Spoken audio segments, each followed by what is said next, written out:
We had 3 different demos going on at one time, and we really needed to find something that was consistent as much as we expect to have flaws and troubles with anything that we would implement. We went with the scanner due to the speed. It was about 1 to 1.5 seconds as you approach and put your face inside the circle. So the speed was a huge piece for us. We did implement 62 of them.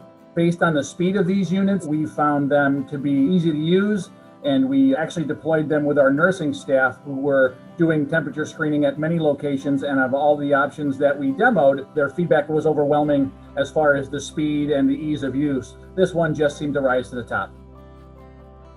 What we found with these is on average, they're between 1 and 2 seconds. As long as everything is true and consistent, someone stands inside the identified circle on the screen, as long as they hold still, with any of the samples, we did note that glasses, bushy hair coming down over the eyes, and the face mask, if you've got your whole face covered, every unit had difficult variants of complications, but with this unit, it just seemed to be the most consistent and the most accurate, because what we did in our demo was we had staff and other occupants come in, we took their temperature with a handheld device, and then we also had them use the kiosk, and we compared the temperatures, and they were usually between 0.2 or 0.3 of a degree.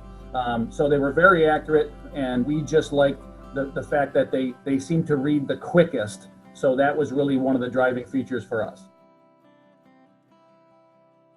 As of right now, they're at all of our identified entrances that staff and students will use when we come back to 100%, and we're looking forward to them helping us create an easy transition back into our buildings.